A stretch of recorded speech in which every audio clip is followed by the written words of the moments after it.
Hi everyone, my name is Martin Mühlhaus and I'm a PhD student at Saarland University. Today I present FeatherHair, interacting with sensorized hair in public settings. This is joint work I did together with Jürgen Steimle and Marion Kölle.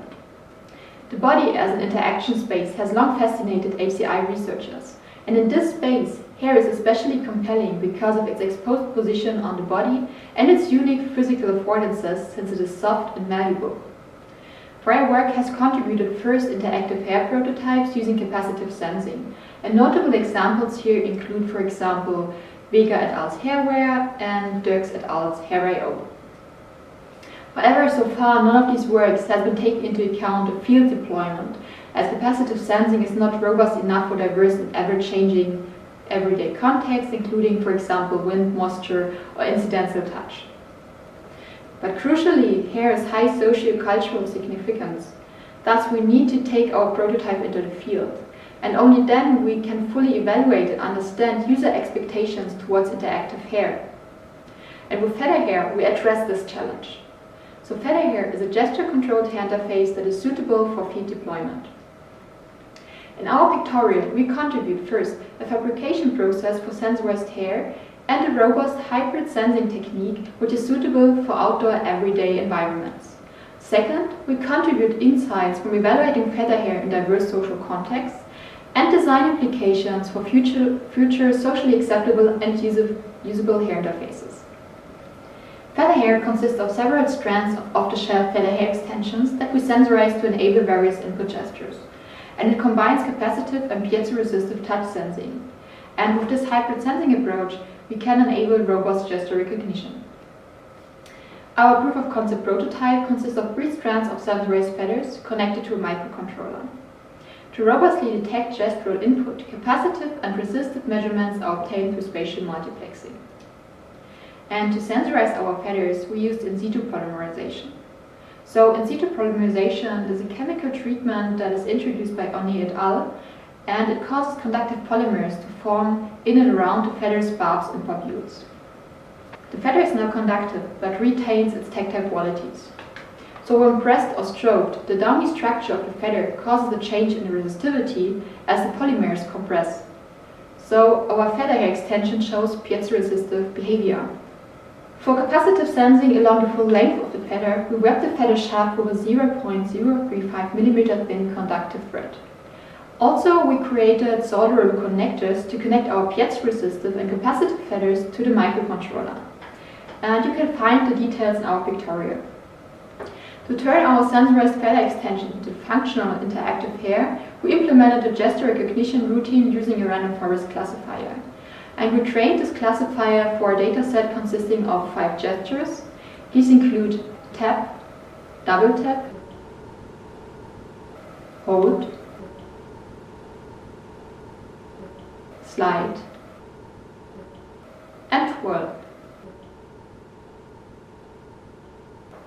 In total, we collected 3,074 gesture samples from 10 participants and trained a user-independent gesture recognition model on all 5 gestures.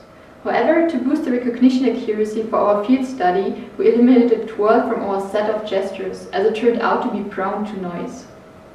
In the end, this resulted in a final system accuracy of around 89%, which we found to be reliable enough to conduct our field study.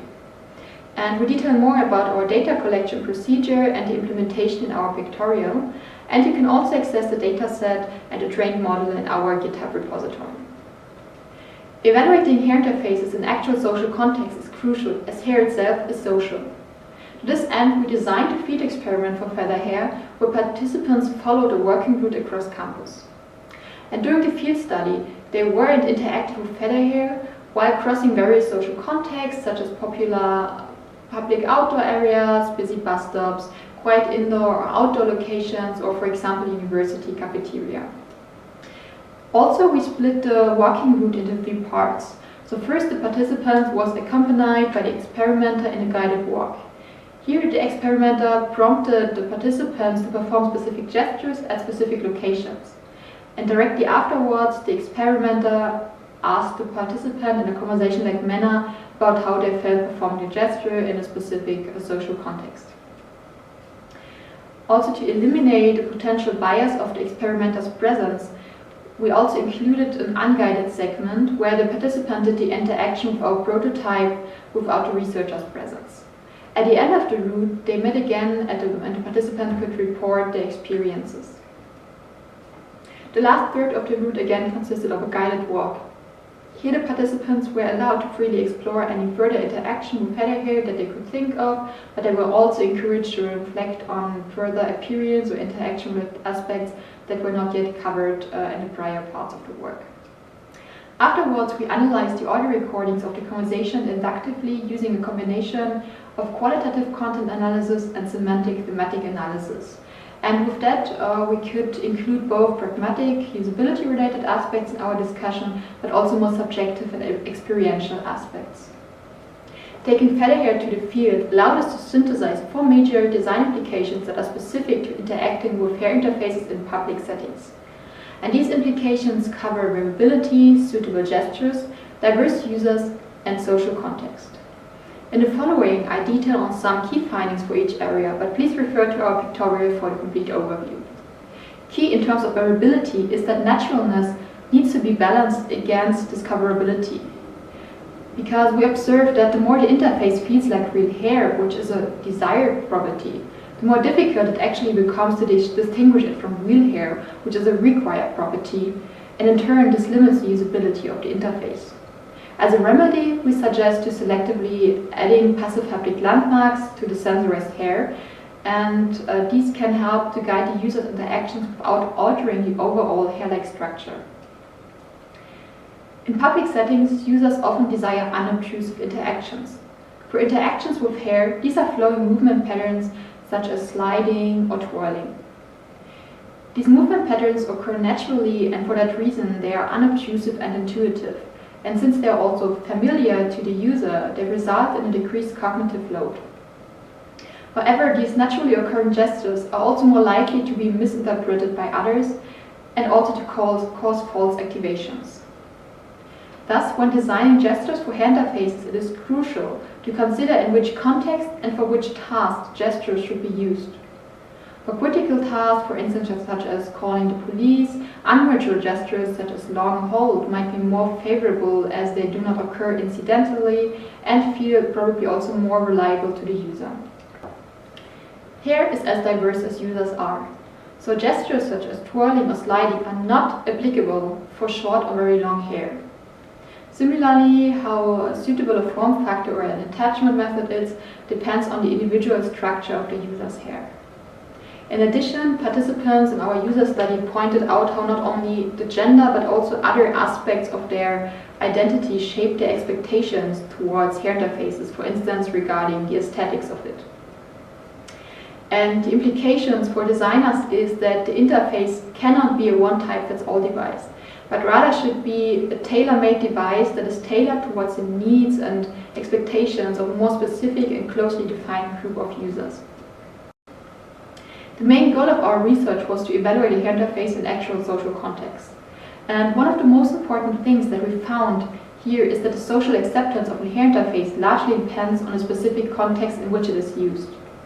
So even within our relatively short walk on campus, differences between different social contexts were revealed.